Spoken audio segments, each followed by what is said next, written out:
Okay student, तो आज हम लोग इलेक्ट्रोस्टैट का नेक्स्ट लेक्चर स्टार्ट करते हैं। लेक्चर 7 शायद ये होगा। और आज शाम तक मैं बिल्कुल पार्टिकुलर करके यूट्यूब पे प्लेलिस्ट बनाकर हर टॉपिक का भेज दूंगा आपको। जैसे आपको एक ही लिंक रहेगा, उसमें इलेक्ट्रोस्टैट का लेक्चर 1, 2, 3, 4, 5, 6, 7 मिल जाएगा। वैसे ही केमिकल काइनेटिक्स का भी सब कुछ एक जगह। दैट्स वाई कि आपको व्हाट्सएप पे खोजना नहीं पड़ेगा ये कि केमिकल काइनेटिक्स का 5 कहाँ पे है। मतलब एक लिंक है, उसमें सब अरेंज करके। तो अब जितना भी लिंक भेजूंगा वो प्लेलिस्ट का ही भेजूंगा। दैट्स वाई कि आप सिस्टमेटिक रह सकें। होगा? हाँ, मैं थोड़ा बहुत सीख रहा हूँ यूट्यूब में। हालांकि बहुत छोटा सा बात है, लेकिन फिर भी इसमें सीख रहे हैं। तो हम लोग देखिए यहाँ पे HC वर्मा का क्वेश्चन नंबर 33 में सबसे पहले अगर लैंग्वेज पर ध्यान दीजिएगा तो उन्हें क्वेश्चन नंबर A और B तक अपने आप को ये नहीं बोला कि what kind of charge you have to take small q। तो स्मॉल q हम लोग कुछ भी ले सकते थे। स्मॉल q और कैपिटल Q में इट माइट भी ऐसा भी हो सकता है, आप में से कुछ बोल सकते थे कि सर A और B क्वेश्चन नंबर जो 33 का है उसमें A और B सेम टाइप का भी रहेगा। बट स्टूडेंट अगर A और B Q capital Q and small q का अगर नेचर सेम रख देते तो A रिपल्सन का फोर्स लगाता। सब लोग रिप्लाई करते रहिएगा। और A भी रिपल्सन का फोर्स लगाएगा। तो जब रिपल्सन का फोर्स लगाएगा तो ये स्मॉल q अमाउंट ऑफ जो स्मॉल q जो चार्ज है वो कभी भी क्या इस पॉइंट के पास आ पाता या इस पॉइंट से दूर जाएगा? दूर जाएगा। ओके। और अगर ये चार्ज पार्टिकल मान लेते हैं फॉर मोमेंट, जिसको मैंने सर्किल कर दिया है, इसको एलिमिनेट करके फिर आगे बढ़ेंगे, ठीक है? तो अगर small q amount of charge चाहे वो पॉजिटिव होता या नेगेटिव होता, व्हाट एवर, पॉजिटिव या नेगेटिव, अगर ये दोनों अगर सेम नेचर का भी होता तो इसके बीच में रिपल्सन इधर और इसके साथ रिपल्सन इधर, तो यहां पे नेट फोर्स क्या होता? 0। और अगर अट्रैक्शन होता तब ये क्या करता? अभी रिपल्सन होगा तो ये एरो इसके लिए लिया और ये एरो इसके लिए लिया। अगर अट्रैक्शन होता तो ये क्या करता है? इसे अट्रैक्ट करता और ये भी ऐसे अट्रैक्ट करता, तब भी यहां पे नेट फोर्स 0। करेक्ट? इसका मतलब है कि this is the point at which net force of on this charge particle must be equal to 0 whatever the nature of q, like या अनलाइक। अब नेक्स्ट क्वेश्चन है कि पार्ट सी में जाएंगे। तो पार्ट सी में तो सपोज कीजिए कि अगर एक q चार्ज पार्टिकल यहां पे नेट फोर्स 0 है और इस पॉइंट से अगर लाइक चार्ज पार्टिकल लेते तो due to repulsion net force तो इस डायरेक्शन में लगता रहता, है या ना?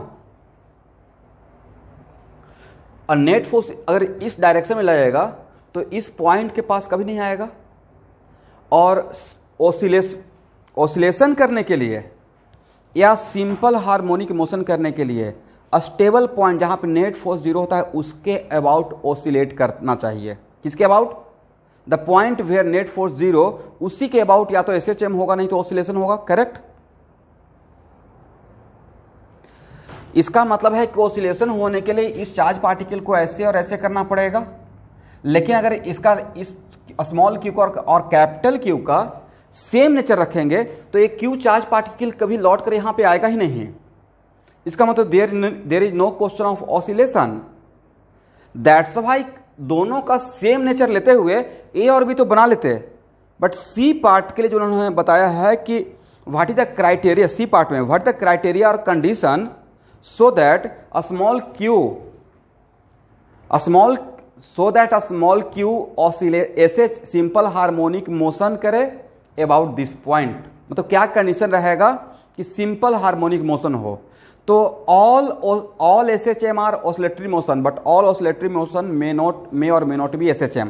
तो सबसे पहली चीज है कि SHM होने के लिए उसको जहां वैसा point where net force is 0, जहां पर जिसको हम लोग बाद में आगे चल के बोलेंगे SHM पढ़ेंगे, स्टेबल इक्विलिब्रियम, वहां उसके अबाउट उसको आगे और पीछे होना पड़ेगा, मतलब ऑसिलेट करना पड़ेगा। दैट्स वाई मैंने क्या किया कि इस कंडीशन को शुरू से ही रिजेक्ट करके चला। बट एक कंडीशन भी ए और बी तक के लिए करेक्ट हो जाता। This condition also becomes correct for A and B, but C में आपको प्रॉब्लम होता। दैट्स वाई मैंने ए बी सी को एक साथ सॉल्व करने के लिए, बिकॉज ए और बी में उन्होंने सिर्फ मैग्नीट्यूड ऑफ फोर्स का बात किया है, तो मैं पहले से ही अपना एक एजम्पशन ले लिया, और एजम्पशन था कि let us suppose capital Q and small Q are opposite in nature. Capital Q and small Q दोनों अपोजिट इन नेचर है। पहले से ही मैंने एक कंडीशन को लेकर चला। और देखिए आज मैं पॉजिटिव एक्स एक्सिस ऊपर ले लिया हूँ और निगेटिव एक्स एक्सिस नीचे ले रहा हूँ, और पॉजिटिव ऐसा मैं कर सकता हूँ, मतलब ये मेरा आज मन कर रहा है, या जैसा क्वेश्चन उन्होंने दिया उसके अकॉर्डिंग मैं अपना एक्सिस सेलेक्ट कर लिया। और ये पॉजिटिव आई है और ये निगेटिव आई है, और ये दिस इज द डिस्टेंस। ए है मेरा, ए है ए एंड बी, दो पॉइंट था, और ए और बी के बीच में डिस्टेंस डी था। तो ये जो मिडिल पॉइंट रहेगा, जिसका नाम आप ऑरिजिन दे दीजिए, तो यहाँ से इसका डिस्टेंस बोल रहा हूँ d/2, और यहाँ इसका भी डिस्टेंस d/2 है। और F1 और F2 का मैग्नीट्यूड डिफरेंट होगा या सेम होगा? ड्यू टू सेम, F1 का जो मैग्नीट्यूड रहेगा वही तो F2 का मैग्नीट्यूड होगा। F1 F2 सेम फोर्स नहीं है, बट मैग्नीट्यूड वाइज तो सेम है। और ये पहले ही पढ़ा चुके हैं कि दो फोर्स का मैग्नीट्यूड अगर सेम रहता है तो उसका रिजल्टेंट कहां से पास करता है? Angle bisector. तो अगर इस F1 का और F2 का अगर पैरेललोग्राम लॉ से भी अगर निकालते तो यही लिखते ना, F1 का स्क्वायर मतलब F का स्क्वायर और प्लस 2F cos 2 थीटा, ए थीटा और ए थीटा दोनों से दिखाते हैं, थोड़ा पैरेललोग्राम से भी यहाँ पे बोलते हैं। तो इसका वैल्यू कितना आ जाता? F कॉमन ले लीजिए, तो रूट ओवर वाट 2 + 2 cos थीटा, 2 + 2 cos 2 थीटा, और 2 + 2 cos 2 थीटा। cos 2 थीटा का वैल्यू क्या होता है? 2 को कॉमन ले लीजिए, तो क्या ऐसे लिख सकते हैं 2 cos स्क्वायर थीटा -1, ठीक है ना। और ए और ए आपस में कैंसिल, तो पूरा सॉल्व करने के बाद आया कितना? पूरा सॉल्व करने के बाद 2F cos थीटा, करेक्ट। उसी को मैं सिंप्लीफाइड फॉर्म में दिखाने के लिए, ये जो ऐसे भी पैरेललोग्राम लॉ से कर सकते थे, उसी को मैं सिंप्लीफाइड फॉर्म में दिखाने के लिए मैं यहां पे इसको ऐसे रिप्रेजेंट किया। अभी इस तरफ के कहानी को भूल जाइए, पैरेललोग्राम से आपको समझा दिए। उसी को यहाँ पे दिखाने के लिए मैंने क्या किया कि बहुत बढ़िया से इस पॉइंट को, जहाँ पे एक कोई मेरा पॉइंट P है और पॉइंट P पे मेरा स्मॉल q चार्ज पार्टिकल है, और ए है F1, ए है F2, तो F1 का इस डायरेक्शन में कंपोनेंट F1 साइन थीटा, इस डायरेक्शन में component F2 sine theta, but F1 और F2 का वैल्यू सेम है मैग्नीट्यूड वाइज, दैट्स वाई ए और ए आर आपस में कैंसिल हो जाएगा, करेक्ट। और F1 का component in vertical downward direction F1 cos theta, और F2 का भी कंपोनेंट F2 cos थीटा। तो रिजल्टेंट फोर्स का मैग्नीट्यूड क्या रहेगा? यही दो एरो तो बचेगा,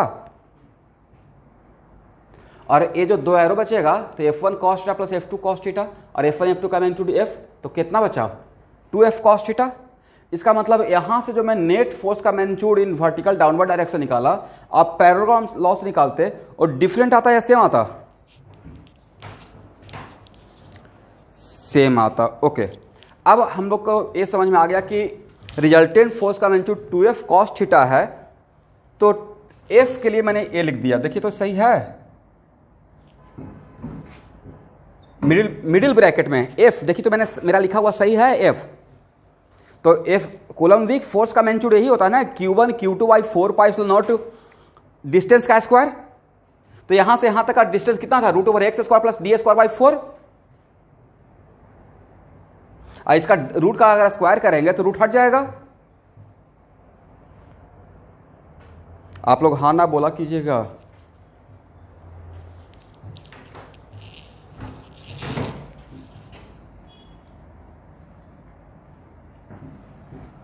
चलिए, तो ए मैंने F का मैग्नीट्यूड लिख दिया, करेक्ट।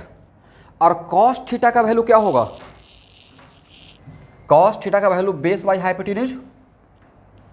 तो बेस बाई मैंने क्या लिख दिया? हाइपोटेन्यूज। इसका मतलब है रिजल्टेंट फोर्स का मैग्नीट्यूड, ये पूरा जिसको मैं डॉटेड से कर रहा हूं, ये पूरा हो गया रिजल्टेंट फोर्स का मैग्नीट्यूड। करेक्ट? यहां तक समझ में आ गया किसी सबको, या किसी को कंफ्यूजन?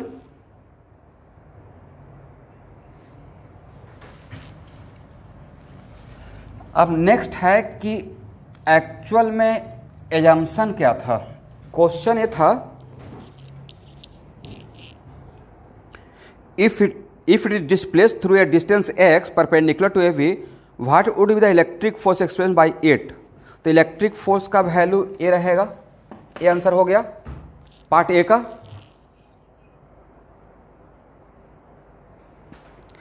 पार्ट बी में है, assuming that x less than d, then show that this force is proportional to x। तो पॉइंट टू बी नोटेड, ये है मेरा पार्ट ए का आंसर। और पार्ट बी में देखिए, तो पार्ट ए का आंसर सही है।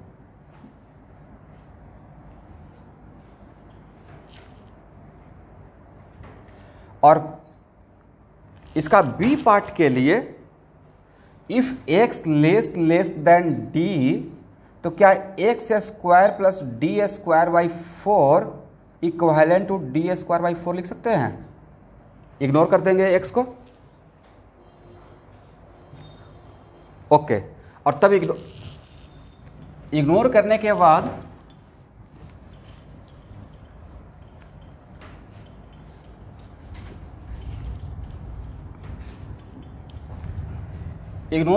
बाद एफ आर का मैग्नीट्यूड आपको नहीं लगता कि ये होना चाहिए 2q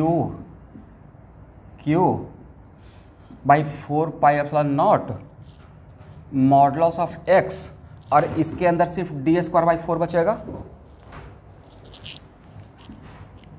और डी स्क्वायर बाई 4 का 3/2 की जगह तो कितना होगा? देखिए तो 2q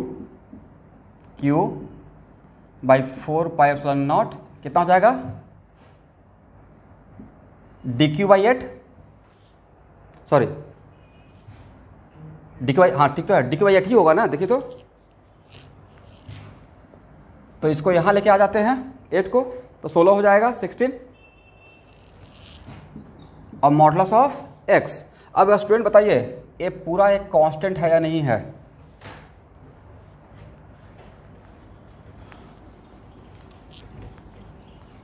जब पूरा कांस्टेंट है तो एफ आर का मैग्नीट्यूड इक्वल टू, इसको के डैश मान लेते हैं, जस्ट बिहेव लाइक के डैश, और मॉडुलस ऑफ एक्स, बट जहाँ पे मैं एक्स ले रहा हूँ तो पॉजिटिव ही है, तो क्या यहाँ से हो गया कि F R magnitude is directly proportional to x.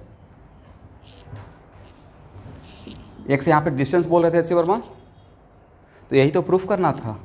हो गया? ठीक है, सब क्लियर है? तो ए था क्वेश्चन नंबर 33 का बी। अब आते हैं क्वेश्चन नंबर 33 का सी, जो कि सबसे बढ़िया क्वेश्चन इसका है।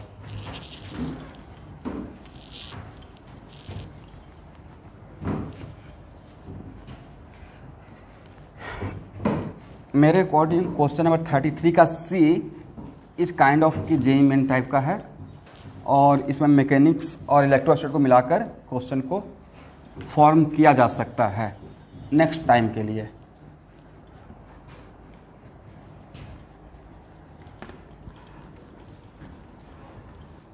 अब चलिए, तो क्वेश्चन नंबर 33 का सी में बोला गया है कि under what condition will the particle see execute simple harmonic motion. तो सिंपल हार्मोनिक, पहले हम लोग 33 का सी में ये जानते हैं कि सिंपल हार्मोनिक मोशन होने के लिए एक कंडीशन होना चाहिए। अगर x लिख रहे हैं तो माइनस ओमेगा स्क्वायर एक्स, कहने का सेंस है कि x इक्वल टू माइनस के एक्स होना चाहिए।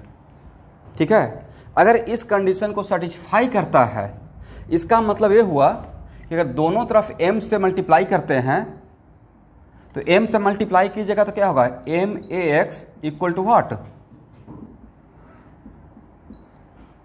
इसका मतलब हुआ, इसको अगर के डैश मान लेते हैं तो माइनस के डैश इंटू एक्स। इसका मतलब है कि पहला क्राइटेरिया तो ये होना चाहिए कि अगर सिंपल हार्मोनिक मोशन करता है तो फोर्स का मैग्नीट्यूड, ये तो कंपोनेंट फॉर्म में मैं आपको समझाने के लिए लिखा हूं, फोर्स का magnitude directly proportional to X रहना चाहिए, डायरेक्टली प्रोपोर्शनल टू एक्स। लेकिन डायरेक्टली प्रोपोर्शनल टू इस क्वेश्चन में 33 में डायरेक्टली प्रोपोर्शनल टू एक्स होने के लिए X should be very large या X should be very very small, इस प्रॉब्लम के लिए। तो अब नेक्स्ट क्वेश्चन रहेगा कि ओके सर, अगर एक्स का वैल्यू लार्ज रहेगा तो ये सिंपल हार्मोनिक मोशन करेगा या नहीं करेगा? तो इस क्वेश्चन में नहीं करेगा। तो नेक्स्ट क्वेश्चन, सर ऑसिलेशन करेगा नहीं करेगा? ऑसिलेशन बिल्कुल करेगा। अगर Q and Q just unlike charge है, यहां पे Q और यहां पे कैपिटल Q है, यहां पे स्मॉल q है और अनलाइक चार्ज है, तो ऑब्वियसली यहां पे नेट फोर्स 0 है, बट यहां पे रिजल्टेंट फोर्स, जब तक इस पॉइंट से ऊपर Q पार्टिकल रहेगा तो रिजल्टेंट फोर्स इधर, तो यहां आएगा, फिर यहां, और यहां तक आते आते स्पीड गेन कर लेगा। और स्पीड ड्यू टू स्पीड, क्योंकि यहां से यहां तक ये एक्सेलरेटेड रहेगा, वेलोसिटी का डायरेक्शन और एक्सेलरेशन का डायरेक्शन सेम डायरेक्शन में रहेगा, बट जैसे ही इसको क्रॉस करेगा तो वेलोसिटी इधर और एक्सेलरेशन इधर। इसका मतलब ये हुआ कि कहीं पे जाकर फिर रेस्ट में आएगा और रेस्ट में आकर फिर वापस मुड़ेगा, तो ये ऑसिलेशन करेगा, ये ऑसिलेशन करेगा बट एसएचएम नहीं करेगा।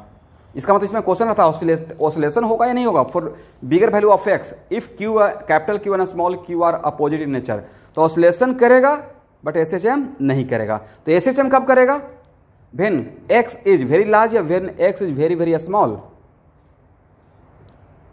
जब एक्स बहुत छोटा रहेगा तभी इस टाइप का क्राइटेरिया डेवलप होगा ना, डायरेक्टली प्रोपोर्शनल टू एक्स। क्योंकि यहां पे देखिए इक्वेशन ये होना चाहिए, तो इसका मैग्नीट्यूड अगर लेंगे तो क्या होगा k डैश x, इसका मतलब एफ एक्स का मैग्नीट्यूड शुड इस प्रॉब्लम के लिए, करेक्ट। तो अब इस क्वेश्चन को सॉल्व करते हैं। इसका मतलब क्राइटेरिया ये हुआ कि 33 का सी में अगर मुझे 2 लाइन बोलना रहेगा तो पहला तो मैं ये बोलूँगा कि for S H M capital Q and small Q both should be opposite in nature, पहला पॉइंट। सेकेंड पॉइंट ये बोलूँगा कि for S H M distance x should be very very small. If x is large then it becomes oscillatory motion but it is not SHM, because उस case में directly proportional x नहीं हो पाएगा। तो अब नेक्स्ट हम लोग 33 का सी में सॉल्व अगर करते हैं तो 33 का सी का सॉल्व करने के लिए, और मैं इस कंडीशन के साथ सॉल्व कर रहा हूं, तो बोलिए इस कंडीशन के लिए हम लोग का मैग्नीट्यूड क्या आया था? यही आया था ना इस कंडीशन के लिए। अभी जस्ट बी पार्ट में यही सॉल्व किए हैं। पार्ट बी में क्या था? फोर्स का magnitude equal to what? K dash into modulus of X. अब point to be noted, K dash क्या था? 16 क्यू का modulus divided by 4 pi epsilon nought, correct. और by D square by D Q. लेकिन अब देखिए किसी फोर्स को लिखने के लिए, अरे मेरा पॉजिटिव एक्स एक्सिस है, तो किसी फोर्स को लिखने के लिए क्या क्या चीज चाहिए? उस फोर्स का मैग्नीट्यूड और एक यूनिट वेक्टर, है या ना। तो एफ आर जिस डायरेक्शन में लग रहा है तो एफ आर का मैग्नीट्यूड, और स्टूडेंट आप खुद बताइए कि इस एफ आर का डायरेक्शन किधर है, और जो डायरेक्शन है उसका यूनिट वेक्टर क्या है?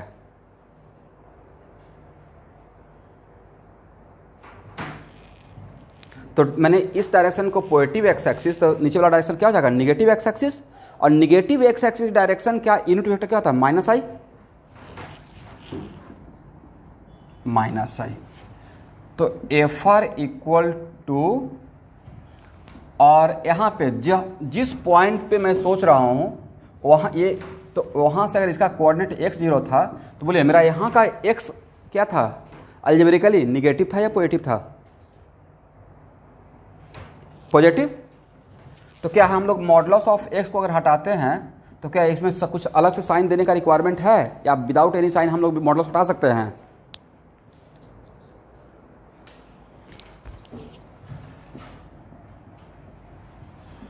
तो एफ आर इक्वल टू क्या हो गया, माइनस के डैश एक्स आई, और आई को छोड़कर, माइनस आई नहीं प्लस आई को छोड़कर जो बचता है उसे क्या बोलते हैं स्टूडेंट, एक्स कंपोनेंट क्या बोलते हैं, इस रिजल्टेंट वेक्टर का एक्स कंपोनेंट क्या हो गया, माइनस के डैश इंटू एक्स। तो यहां पे और एफ एक्स इक्वल टू क्या लिखिएगा,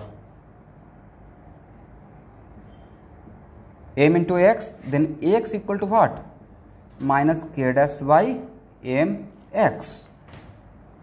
और इस इक्वेशन को अगर एस एच एम का स्टैंडर्ड इक्वेशन के साथ कंपेयर करते हैं, और आप सबको पता है कि यहाँ पे के डैश क्या है, तो अगर एस एच एम के इक्वेशन के साथ कंपेयर करते हैं तो एस एच एम का इक्वेशन तो यही था, minus omega square x, correct. इसका मतलब ये पूरा टर्म किसका काम कर रहा है, when A compare with B then omega square equal to what, K dash by M, then omega equal to क्या हो जाएगा,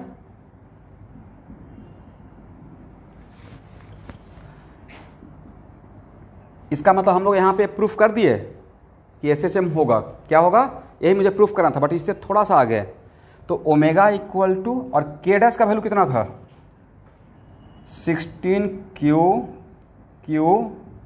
by 4 pi epsilon not D Q, और डिवाइडेड बाई एम, तो एम और आ जाएगा।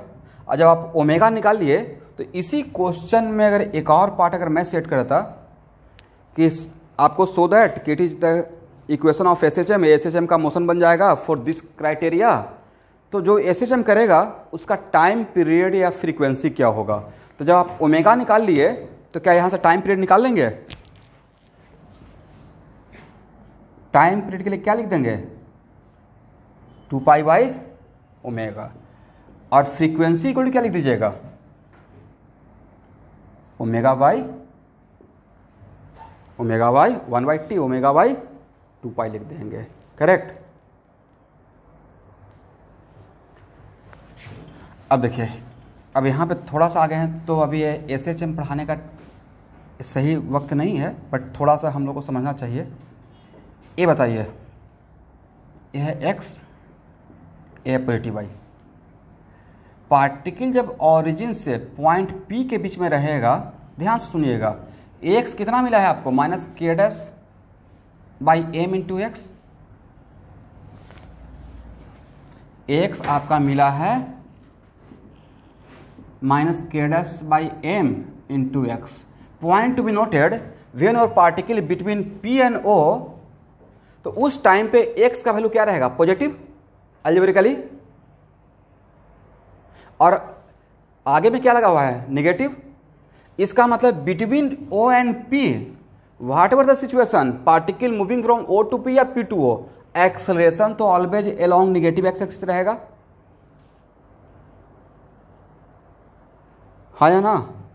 एक्स का sign between O and P, O x का sign always क्या रहेगा, एक्स का साइन ऑलवेज क्या रहेगा, निगेटिव रहेगा। और निगेटिव का मतलब एक्स अगर निगेटिव है, इसका मतलब acceleration along which axis, negative x axis. अब अगर सपोज कीजिए कि यहाँ पे एक पॉइंट पी डैश लेते हैं, और P and P dash are the extreme point, S H M में एक स्टेबल पॉइंट जहाँ पे नेट फोर्स 0 होता है। अब देखिए कितना बढ़िया इक्वेशन बन गया, अगर एक्स का वैल्यू 0 रहेगा, अगर एक्स का वैल्यू 0 रहेगा मतलब आप यहां पे हैं, करेक्ट, और यहां पे है तो एक्स का वैल्यू 0 रहेगा, तो एक्स क्या होगा, एक्स बिकम्स 0, और एक्स 0 मतलब फोर्स क्या 0, करेक्ट। और एस एच एम तो अगर एक्चुअल में जहाँ जिस पॉइंट पे नेट फोर्स 0 होता है और जो पॉइंट स्टेबल पॉइंट होता है, आगे पढ़ेंगे उसी पॉइंट के अबाउट एस एच एम होता है, करेक्ट। तो यहाँ पे net force 0, but between P and O all the time, तो एस एच एम का क्राइटेरिया है कि एस एच एम अगर हो रहा है तो ऑलवेज एक्सेलरेशन या फोर्स का डायरेक्शन टुवार्ड्स स्टेबल पॉइंट होना चाहिए जहाँ पे नेट फोर्स 0 होता है। तो इसका मतलब है कि पी और ओ के बीच में पार्टिकल ऊपर जा रहा हो या नीचे आ रहा हो, ऑलवेज एक्सेलरेशन का डायरेक्शन किधर रहेगा, ऐसे। अगर ओ एंड पी डैश के बीच में रहेगा, चाहे पार्टिकल या ऐसे जा रहा हो या ऐसे जा रहा हो, ऑलवेज एक्स का डायरेक्शन किधर रहेगा, टुवार्ड्स ओ रहेगा। इसका मतलब हर सिचुएशन में एसएचएम में ऑलवेज एक्सेशन किधर रहना चाहिए, इस पॉइंट की तरफ रहना चाहिए, तभी एसएचएम होता है, अदरवाइज एसएचएम नहीं होता है। बट अगर पार्टिकल यहां से यहां जा रहा है, यहां देखिएगा सब लोग, पार्टिकल ओ से अगर पी की तरफ जा रहा है इस एरो के लिए, तो वेलोसिटी का डायरेक्शन किधर रहेगा, टुवार्ड्स पी जाने के टाइम पे। तो if particle moving from O to P, तो वेलोसिटी का direction towards P, but acceleration तो जस्ट उसका अपोजिट रहेगा। इसका मतलब यहां से यहां तक जाने के टाइम पे एक्सेलरेटेड केस है या डी एक्सेलेरेशन का केस है,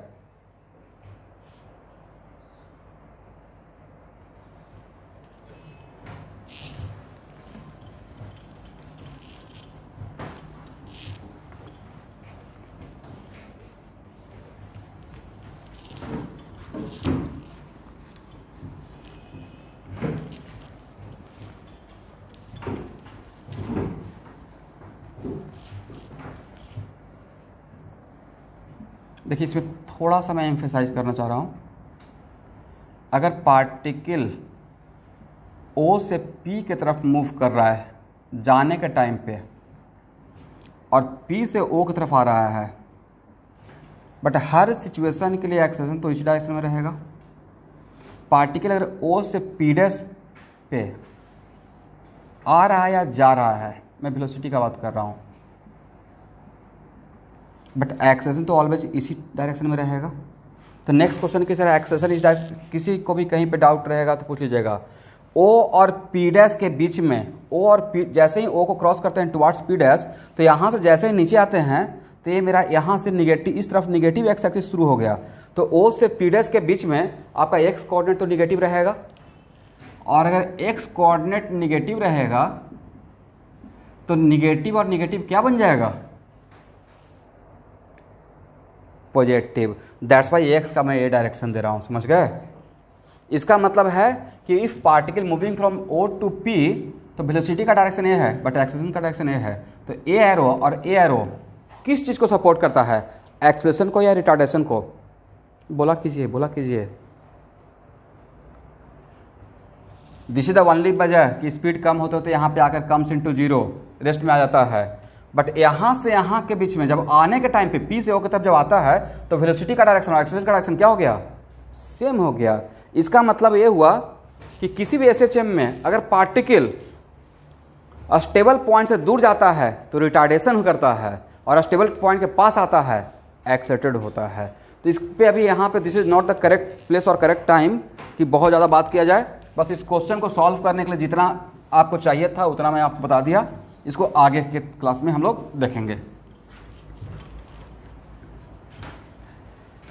अब चलिए क्वेश्चन नंबर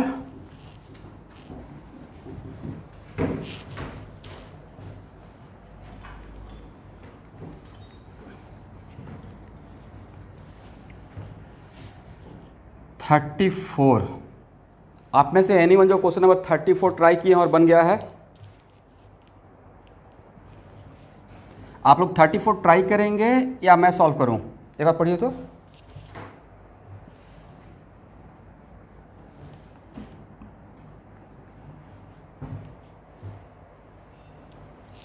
अच्छा पिछला वाला 32। ओह ओह,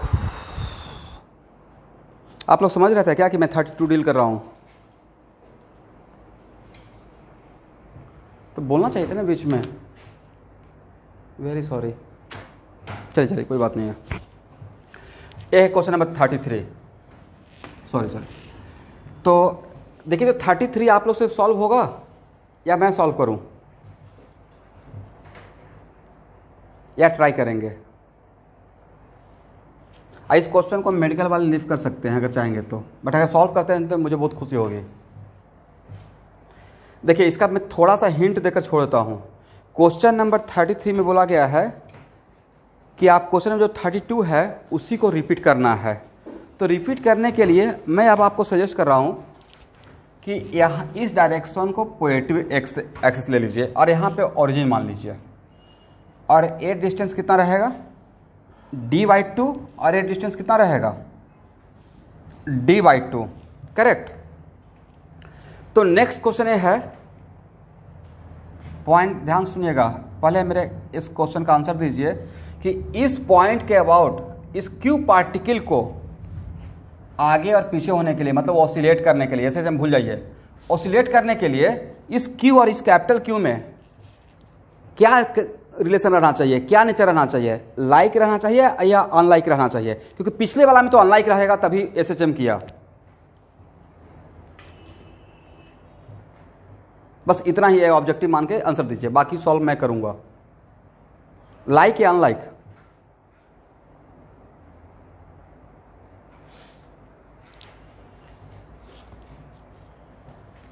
देखिए, capital Q and small Q को अगर अनलाइक लेते हैं, इसका मतलब क्या होगा स्टूडेंट?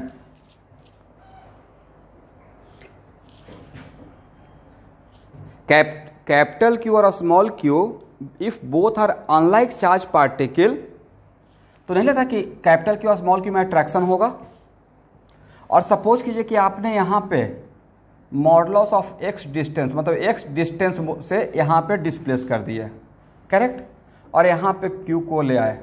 इस कंडीशन के लिए देखते हैं, चेक करते हैं कि किस कंडीशन के लिए ये वापस ऑसिलेटरी मोशन करेगा आगे और पीछे।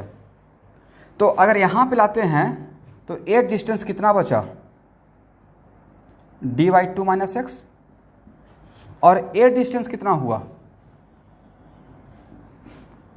d/2 प्लस एक्स, और इस स्मॉल क्यू पे इसका नाम बी था ना, तो ए था force on a small Q due to B, but A भी तो अट्रैक्ट करेगा, force on a small Q due to A. तो बताइए किस फोर्स का मैग्नीट्यूड ज़्यादा रहना चाहिए?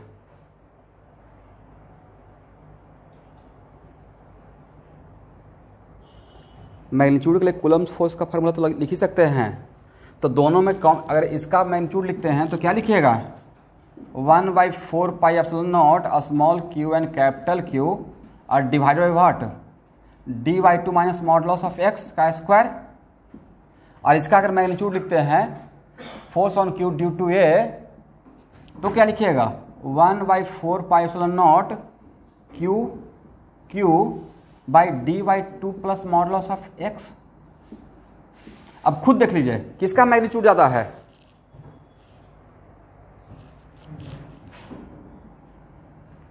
ज़्यादा है। ए ज़्यादा है या कम है? तो जैसे ही स्मॉल क्यू को यहाँ से यहाँ डिस्प्लेस करते हैं तो ये नहीं लगता नहीं आ पाएगा, वापस इस पॉइंट पे कभी आ पाएगा रिटर्न? जैसे ही डिस्प्लेस किए तो नहीं आ पाएगा। और जब इस पॉइंट पे, और यहाँ पे नेट फोर्स 0 था, इस पॉइंट पे नेट फोर्स 0 था, तो इस पॉइंट पे नेट फोर्स 0 था, जब यहाँ से डिस्प्लेस किए, इसका मतलब कि वापस उस पॉइंट पे आ ही नहीं पा रहा है। तो क्या यहाँ पे ऑसिलेटरी मोशन होने का चांस है? इस टाइप का मोशन होने का चांस है क्या? या इस ओरिजिन ओ से बस इसके तरफ पुल होते चला जाएगा? That's why for this situation यहाँ पे ऑसिलेटरी मोशन या एसएचएम नहीं होगा। ऑसिलेटरी मोशन या एसएचएम पॉसिबल नहीं है, करेक्ट।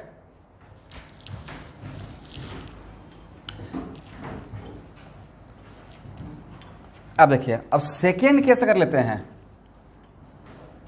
कि Q एंड स्मॉल q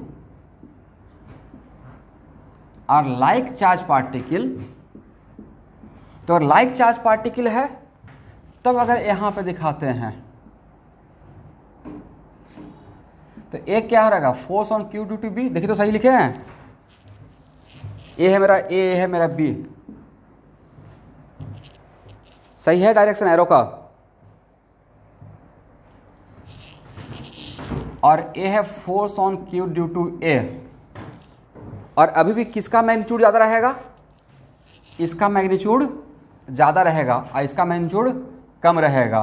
तो बताइए, अगर इस पॉइंट से अगर इस पार्टिकल को डिस्प्लेस करते हैं तो ड्यू टू बी का मैग्नीट्यूड ज़्यादा होने के वजह से नहीं लगता कि ये पार्टिकल वापस इस पॉइंट पे आएगा? करेक्ट, क्योंकि इस तरह इस टुवार्ड्स लेफ्ट का फोर्स ज़्यादा है, टुवार्ड्स राइट का फोर्स कम है। अब उसका उल्टा कर लीजिए कि सर व्हाट अबाउट कि यहाँ पे आ गया और यहाँ पे नेट फोर्स जीरो है, ऑब्वियसली यहाँ पे बिल्कुल मिडिल में नेट फोर्स जीरो रहेगा। अगर इस तरफ आएगा तो इस तरफ आने से जैसे ही इस पॉइंट को क्रॉस करता है तो जैसे जैसे ये टुवार्ड्स ओ जाएगा ओरिजिन की तरफ, वैसे वैसे किसका फोर्स का मैग्नीट्यूड ज़्यादा होते जाएगा, ए का फोर्स का मैग्नीट्यूड ज़्यादा होते जाएगा और बी का फोर्स का मैग्नीट्यूड कम होते जाएगा। कम क्यों होगा? क्योंकि यहाँ से डिस्टेंस इसका बढ़ते जाएगा और इसका एक से डिस्टेंस क्यू का कम होते जाएगा। When a small Q charge particle at O then net force becomes zero. But जैसे ही इस पॉइंट को क्रॉस करेगा तो इस पॉइंट को क्रॉस करने के बाद अगर इस लाइन से अगर यहाँ पे आ गया, मानते इस पॉइंट पे आ गया, तो उस केस में किसका फोर्स का मैग्नीट्यूड ज़्यादा हो जाएगा? अगर यहाँ पे आ गया तो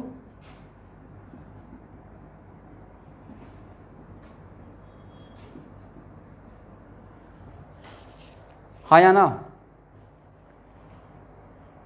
किसी को भी डाउट है तो काइंडली पूछ लीजिए कि मैंने यहाँ पे जो दिखाया यहाँ पे कि अगर इस पॉइंट से इस तरफ रहेगा तो इसका रिपल्सन ज़्यादा हो जाएगा और इसका रिपल्सन कम हो जाएगा। तो वापस फिर से क्या होगा कि जैसे ही इस पॉइंट को क्रॉस करेगा तो यहाँ से यहाँ तक आने के यहाँ से यहाँ के बीच में net force towards this direction रहेगा और यहाँ से यहाँ के बीच में net force towards this direction रहेगा। दैट्स वाई जैसे इस पॉइंट को क्रॉस करेगा तो अगेन नेट फोर्स टुवार्ड्स ओ। इसका मतलब है कि for this condition A oscillatory motion perform करेगा। अब ऑसिलेटरी मोशन में एसएचएम होगा या नहीं होगा, उसके लिए आप इस प्रॉब्लम को ट्राई कीजिए, सॉल्व कीजिए, और हो सकता है कि इसमें भी एक्स लेस देन डी लेना पड़े और उसको सॉल्व करने के बाद आप प्रूफ कीजिए, जैसे मैंने क्वेश्चन नंबर 33 किया। इस प्रॉब्लम को ट्राई कर पाएंगे?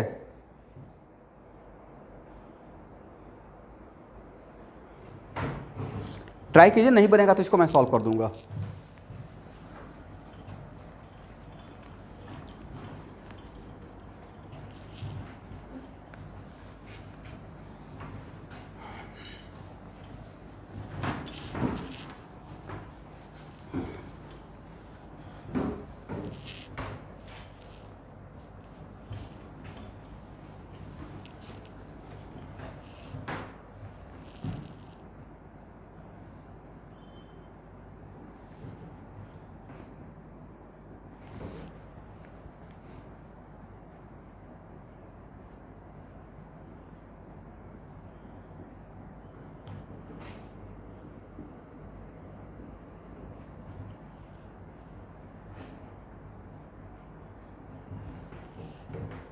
देखिए, अब हम लोग बहुत इंपॉर्टेंट, अभी तक कूलम्स लॉ ही पढ़ रहे थे, अब बहुत इंपॉर्टेंट टॉपिक शुरू करने जा रहे हैं, इलेक्ट्रिक फील्ड।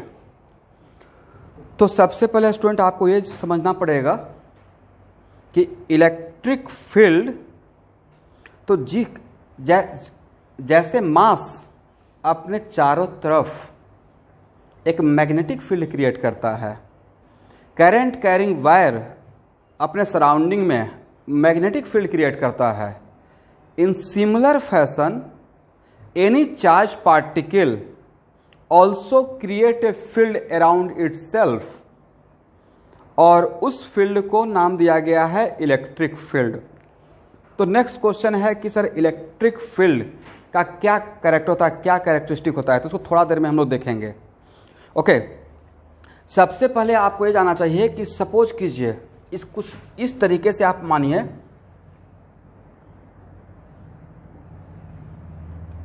यहां देखिए, मान लेते हैं कि मैं आपके सामने एक इलेक्ट्रिक लाइन ड्रॉ कर दिया है, इलेक्ट्रिक फील्ड का line. Electric field is kind of, आप ऐसे बोल सकते हैं किसी, it is kind of wave, ऐसे भी आप मान सकते हैं। तो मान लेते हैं कि मैंने बोल दिया, और इलेक्ट्रिक लाइन को ही हम लोग, मैं बार बार बोलते रहूंगा, इलेक्ट्रिक लाइंस ऑफ फोर्स। सब लोग ध्यान सुनिएगा, इलेक्ट्रिक लाइंस ऑफ फोर्स। तो इलेक्ट्रिक लाइंस ऑफ फोर्स का प्रॉपर्टी होता है कि मान लेते हैं कि एक रैंडम, ऐसे मैंने इलेक्ट्रिक फील्ड का एक ऐसे ड्रॉ कर दिया, कुछ भी हो सकता है, ठीक है।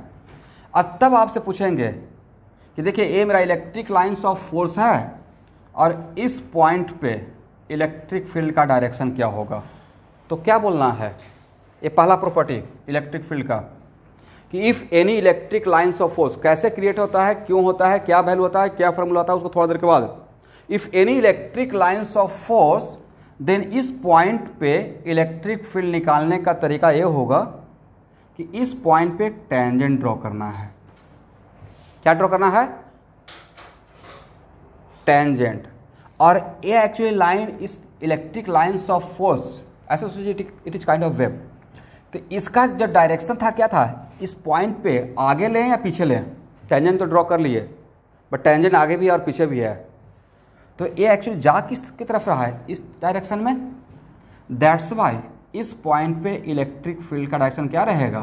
तो ये जो पूरा मैंने ड्रॉ कर दिया, it is kind of electric lines of force, ये बहुत आगे तक जा रहा है, बट मुझे अगर इस पार्टिकुलर पॉइंट पे इलेक्ट्रिक फील्ड देखना है तो उस किसी भी इलेक्ट्रिक लाइन्स ऑफ फोर्स कौन क्रिएट करता है, कैसे होता है, थोड़ा देर में। It is just the property of electric lines of force.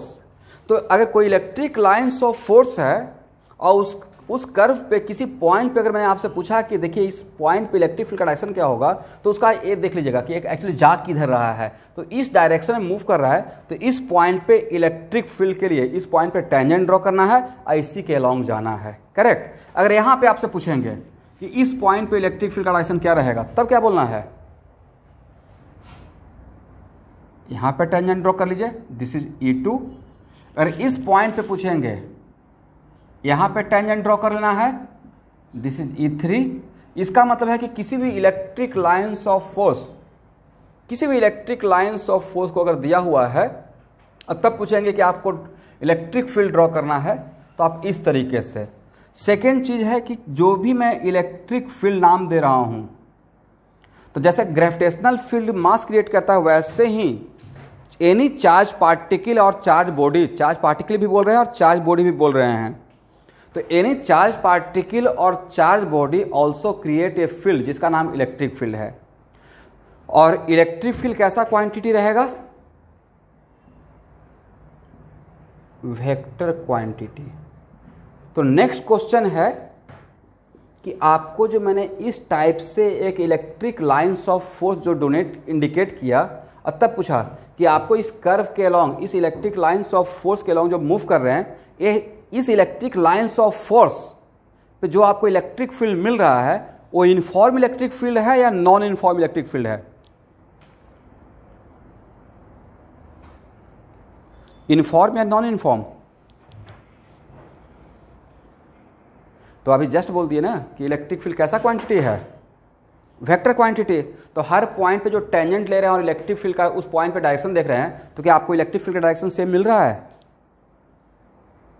Electric field का डायरेक्शन सेम नहीं मिल रहा है। इसका मतलब है कि जो मैंने ऐसे ड्रॉ कर दिया वो एक्चुअली किसका इलेक्ट्रिक लाइन्स ऑफ फोर्स था? यूनिफॉर्म इलेक्ट्रिक फील्ड का या नॉन यूनिफॉर्म इलेक्ट्रिक फील्ड का? Non uniform. अब चलिए नेक्स्ट यहां पे है, सपोज कीजिए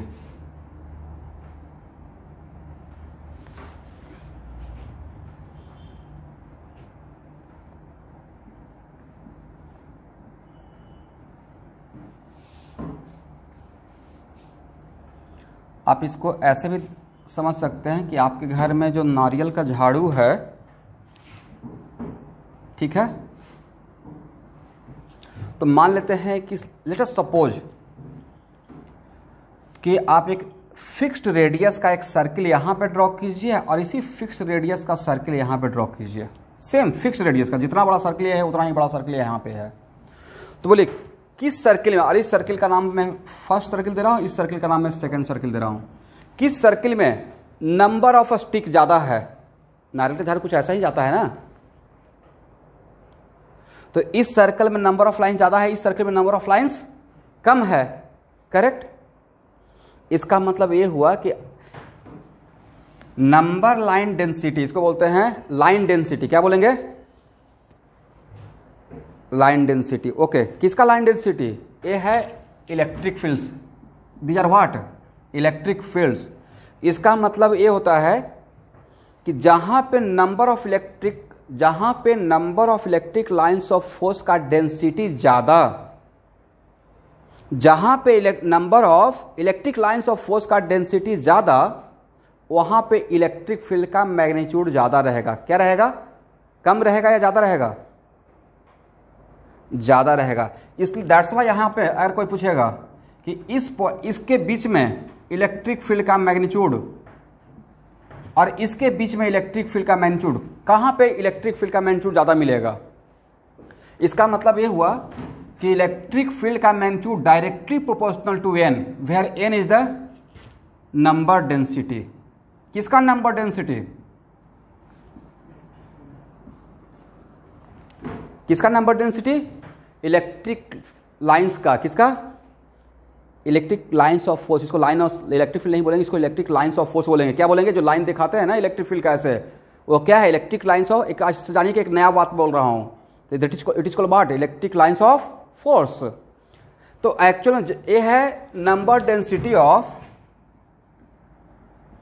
electric lines of force. Okay, इसका मतलब है कि जहां पे number of electric lines of force ज़्यादा मिलेगा, डेंसिटी ज़्यादा मिलेगा, वहां पे इलेक्ट्रिक फील्ड का मैग्नीट्यूड ज़्यादा रहेगा। इसका मतलब हुआ E2 ग्रेटर देन E1।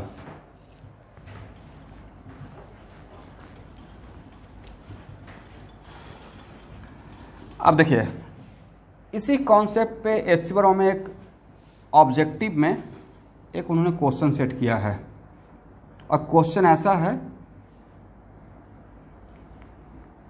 हाँ बोलिए। हाँ,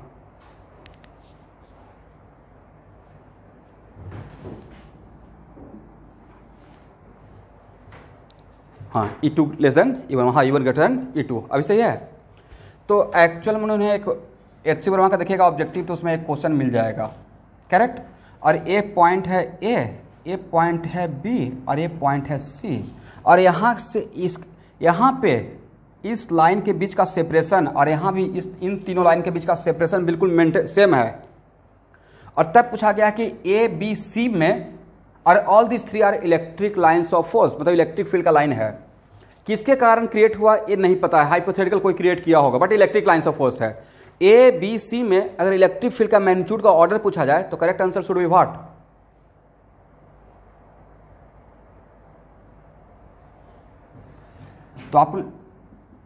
तो आपने था कि E A equal to EC,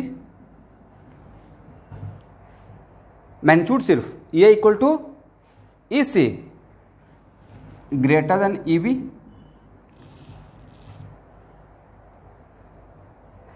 देखिए, तो ये होना चाहिए,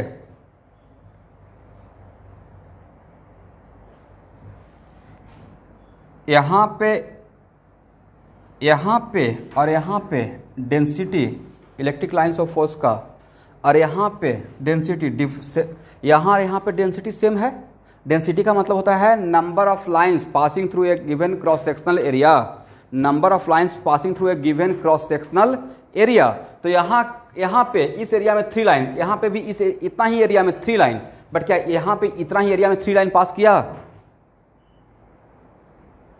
इतना ही एरिया में नंबर ऑफ लाइंस सेम नहीं है। इसका मतलब यहाँ पे और यहाँ पे का E और A और C पे इलेक्ट्रिक फील्ड का मैग्नीट्यूड सेम रहेगा, बट उसका वैल्यू B से कम होगा या ज़्यादा हो जाएगा?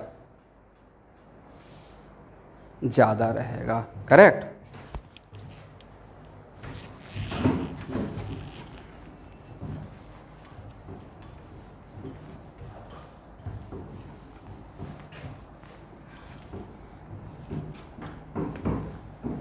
चलिए, अगर एक और एग्जाम्पल लिया जाता,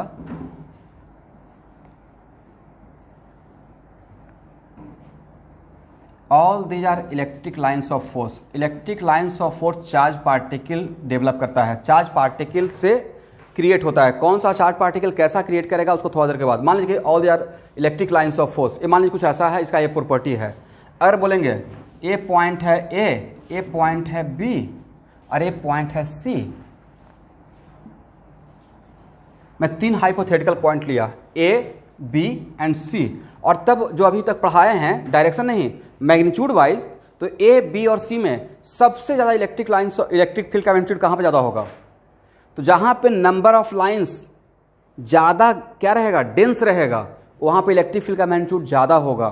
दैट्स वाई ऑर्डर क्या should be what? E A greater than E B greater than EC होगा। तो ये था थोड़ा सा सिंपल सा प्रॉपर्टी कि इलेक्ट्रिक लाइंस ऑफ फोर्स अगर ज़्यादा डेंस रहेगा तो वहाँ पे मैग्नीट्यूड ज़्यादा रहेगा, जहाँ पे रेयर रहेगा कम डेंस रहेगा वहाँ पे मैग्नीट्यूड कम रहेगा। और किसी भी इलेक्ट्रिक लाइंस ऑफ कोई भी इलेक्ट्रिक लाइंस ऑफ फोर्स ऐसे रैंडम दिखाया रहेगा और आज बात कोई पूछते हैं और ऐसे अगर दिखाया है कि ऐसे जा रहा है और यहाँ पे कोई इलेक्ट्रिक फील्ड का डायरेक्शन पूछेगा, जस्ट यहाँ पर टेंजेंट ड्रॉ कर दीजिएगा और ये ऐसे जा रहा है तो इसका डायरेक्शन ऐसे रहेगा। अब नेक्स्ट प्रॉपर्टी है इलेक्ट्रिक फील्ड का।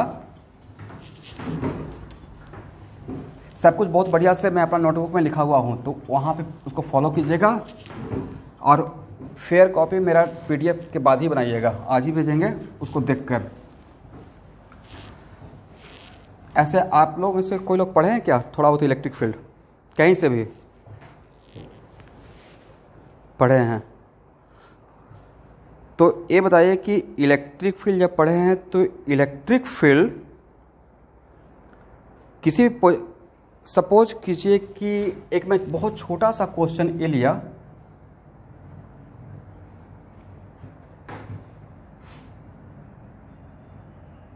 इसको लिखिएगा नहीं, फादर के बाद आएंगे, जो लोग पढ़े हैं उनके लिए। मान लेते हैं कि ये मेरा कोई चार्ज बॉडी है, पॉइंट चार्ज नहीं है, कंटिन्यूअस चार्ज बॉडी है और इस पे चार्ज का डिस्ट्रीब्यूशन है। सपोज कीजिए कि यहाँ पे जो चार्ज का डिस्ट्रीब्यूशन है और इस चार्ज का डिस्ट्रीब्यूशन को अगर डिस्टर्ब कर दिया जाए और इसके कारण आप यहाँ पे इलेक्ट्रिक फील्ड E निकाले हैं इस पॉइंट पे, और बाय एनी मीन्स अगर इसका चार्ज का डिस्ट्रीब्यूशन को चेंज करते हैं, चार्ज का डिस्ट्रीब्यूशन को चेंज करने का मतलब है कि अगर यहाँ पे charge density, charge per unit area अगर सिग्मा था, अगर यहाँ पे चार्ज पर यूनिट एरिया इस सरफेस पे मैं रखा हूँ, अगर सिग्मा था और सिग्मा से अगर सिग्मा डैश बन गया तो यहाँ पे इलेक्ट्रिक फील्ड E ही रहेगा या कुछ और हो जाएगा?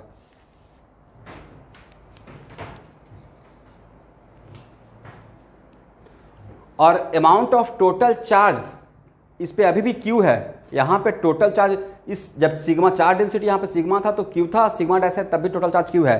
Charge is keeping constant, only distribution of charge, charge को ऐसे डिस्ट्रीब्यूट करने का, सरफेस पे रखने का तरीका को अगर चेंज कर देंगे तो इलेक्ट्रिक फील्ड सेम रहेगा या डिफरेंट हो जाएगा?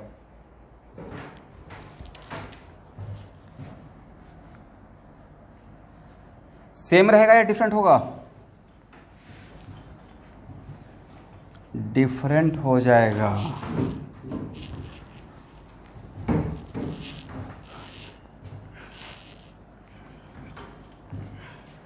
इसलिए आप लोग का सजेशन है कि जैसे कूलम फोर्स में हम लोग शुरुआत किए थे बहुत बेसिक लेवल से, इलेक्ट्रिक फील्ड में उतना ही बेसिक लेवल से स्टार्ट करने जा रहा हूँ।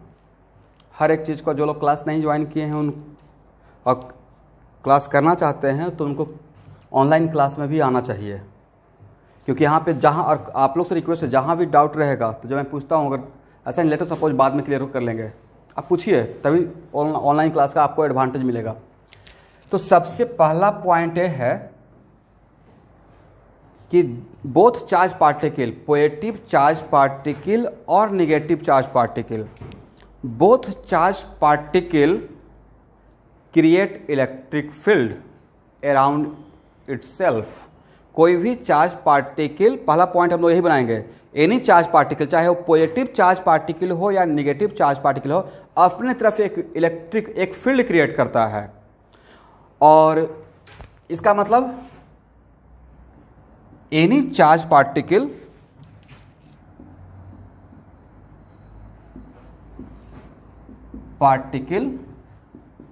पॉजिटिव और नेगेटिव क्रिएट इलेक्ट्रिक फील्ड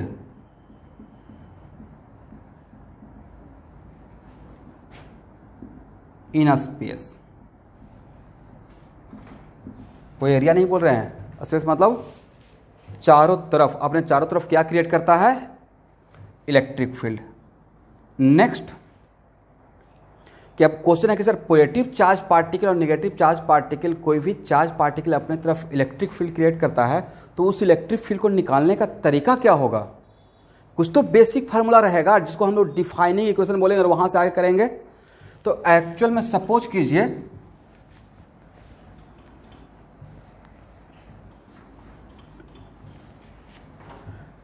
कि आपको समझाने के लिए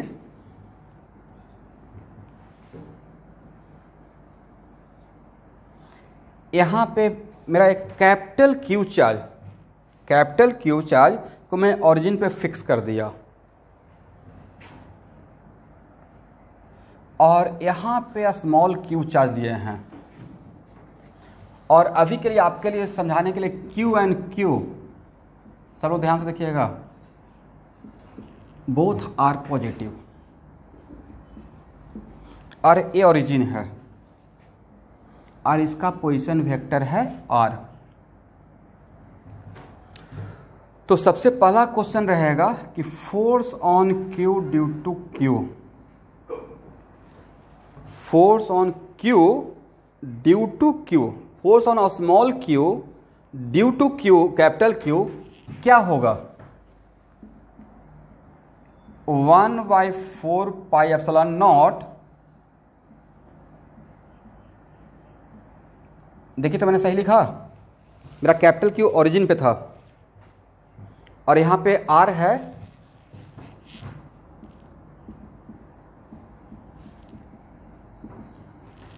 position vector of Q with respect to Q. तो ये आपने नेक्स्ट क्वेश्चन सर ये तो 2 पॉइंट चार्ज पार्टिकल के लिए कूलम्स लॉ में पढ़ाए थे, हाँ या ना?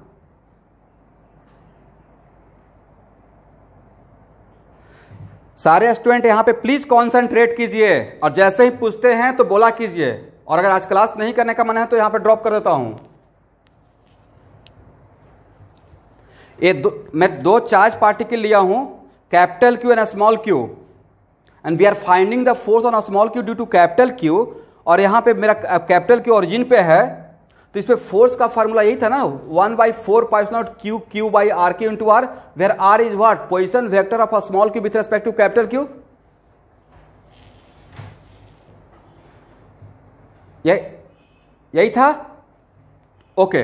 अब नेक्स्ट क्वेश्चन ये है कि यहां पे जो फोर्स निकाले हैं, ये इलेक्ट्रिक फोर्स जो निकाले वो कितना अमाउंट ऑफ चार्ज पे निकाले हैं? You are finding this force on how much amount of charge? किसके कारण निकाले हैं वो तो यहां पे लिख दिए, ये तो इस यहां के ये जो लिखे हैं इससे ही पता चल रहा है कि मैंने फोर्स किस पे निकाला है? स्मॉल क्यू पे। किसके वजह से? कैपिटल क्यू के वजह से।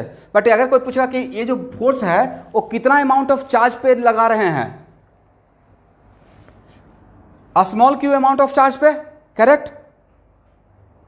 और तब आपसे पूछा जाएगा, जो भी पढ़े हुए हैं फाइन, बट थोड़ा सा यहाँ पे कंसंट्रेट कर लीजिएगा, थोड़ा देर के बाद ही आपको थोड़ा डिफरेंस समझ में आ जाएगा, क्योंकि इसमें 90% स्टूडेंट हैं जिनको एक्चुअल में नहीं पता है कि टेस्ट चार्ज क्या होता है। एक टेस्ट चार्ज का भी यहाँ पे मैं नाम लेने वाला हूँ। एनीवे, तो एक्चुअल में अगर मैं पूछूंगा कि यहाँ पे मुझे इलेक्ट्रिक फोर्स चाहिए, इसी पॉइंट पे इलेक्ट्रिक फोर्स चाहिए पर unit charge, we have to find out the electric force at point P, जहां पे स्मॉल क्यू है, हम लोग को चाहिए पर यूनिट चार्ज। तब पर electric force per unit charge यहां पे क्या होगा?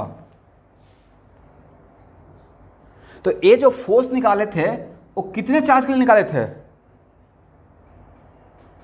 ये फोर्स कितना पे, how much amount of charge पे निकाले हैं? Small Q.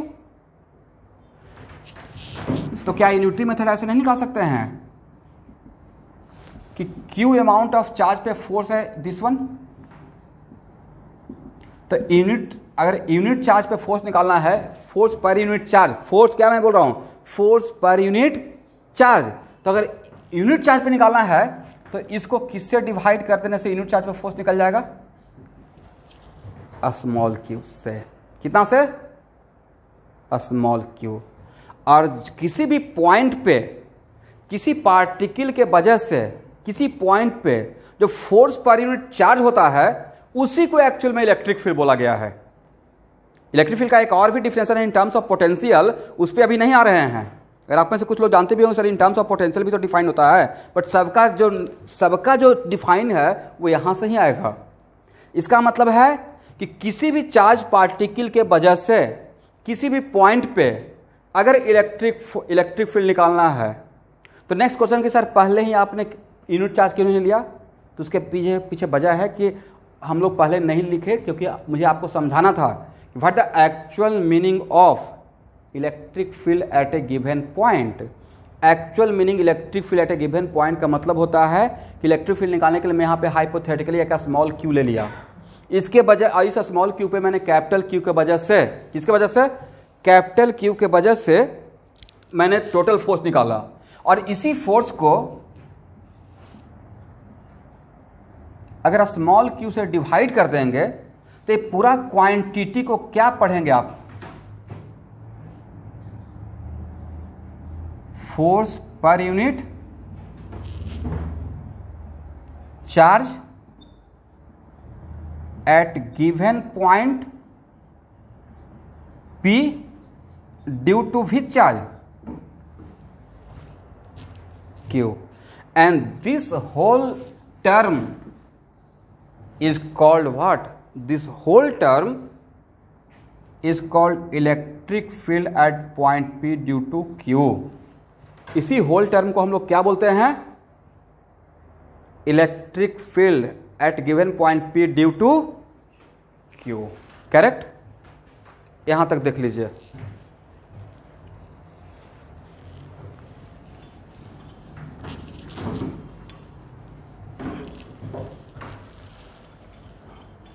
तो स्टूडेंट अगर आप इस फोर्स को अगर स्मॉल क्यू से डिवाइड कर देंगे तो डिवाइड करने के बाद क्या बचेगा, क्या क्यू या इस यहां पे इसको डिवाइड कर दिया स्मॉल क्यू से तो क्या स्मॉल क्यू रहेगा,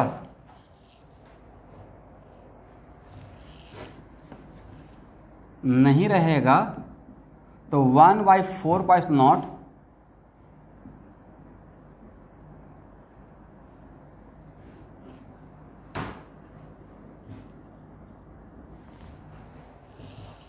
तो एक्चुअल में जो मैंने फार्मूला लिखा वो किसके लिए लिखा, कंटिन्यूअस चार्ज बॉडी के लिए लिखा या पॉइंट चार्ज के लिए लिखा, पॉइंट। और ये फार्मूला कौन सा फार्मूला था, कूलम्स लॉ का, हाँ या ना। इसका मतलब सारा स्टोरी कहां से शुरू होता है, कूलम्स लॉ से। अगर डेप्थ में पढ़िएगा अगर स्टैंडर्ड बुक तो समझ में आएगा कि हाँ सारा स्टोरी एक्चुअली, देखिए मेरा एम्फेसाइज कि मैं पॉइंट चार्ज बोल रहा हूँ, इसका मतलब है कि ऑलवेज मैं यहाँ से ही चलूँगा, और अगर कंटिन्यूअस चार्ज बॉडी भी रहेगा तो पहले उसमें एक एलिमेंट को पॉइंट चार्ज बनाऊँगा, क्योंकि जो इक्वेशन मिला है, जो यहाँ पे इक्वेशन था जहाँ से शुरुआत हुआ है, this is valid for point charge, that's why we always work from point charge. बाद में इंटीग्रेट करना पड़ेगा, डिफ्रेंशिएट करना पड़ेगा, वो अलग कहानी रहेगा, बट शुरू कहाँ से करेंगे, पॉइंट चार्ज से। यहां तक सबको समझ में आ गया।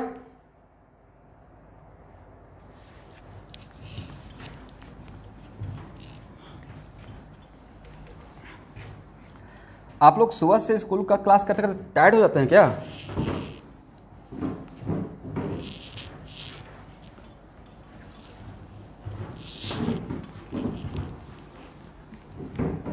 अब चलिए नेक्स्ट देखिए, कोई भी चार्ज एनी चार्ज पार्टिकल, जिस चार्ज पार्टिकल के कारण आप किसी पॉइंट पे, तो कितना बढ़िया तो कॉन्सेप्ट मिल गया कि फार्मूला ही अब ये मिल गया।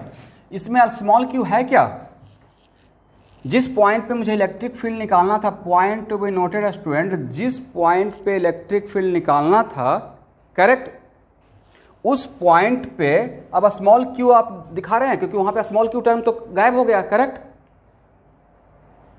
इसका मतलब फर्स्ट टाइम फार्मूला डेवलप करने के लिए मैं स्मॉल क्यू को लेकर आया था। यहां देखिए फार्मूला यहां पे लाए, फिर बाद में उसे डिवाइड कर दिया, एक फार्मूला बनाया, बट एक फार्मूला बनाने के लिए मुझे स्मॉल क्यू को इंट्रोड्यूस करना रिक्वायर्ड था, ठीक है।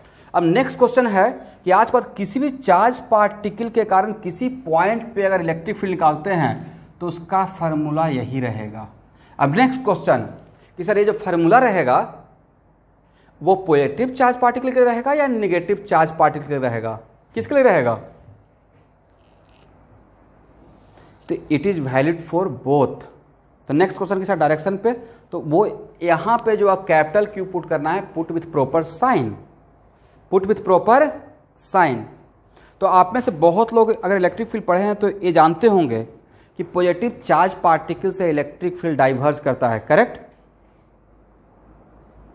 और निगेटिव चार्ज पार्टिकल पे इलेक्ट्रिक फील्ड कन्वर्स करता है। तो स्टूडेंट इस फार्मूला से ही आपको पता चल जाएगा।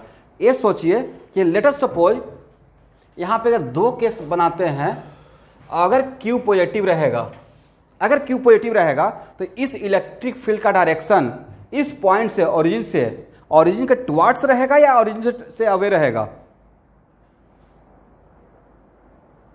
और अगर इसका मतलब electric field away from origin, और अगर ये निगेटिव रहता, तो ये अगर निगेटिव रहता तो ए टर्न तो पॉजिटिव, जिसको मैंने सर्किल कर दिया, और ए अगर निगेटिव रहता तो यहाँ पे ये नहीं लगता कि निगेटिव के साइन के साथ पुट करते तो -r बन जाता।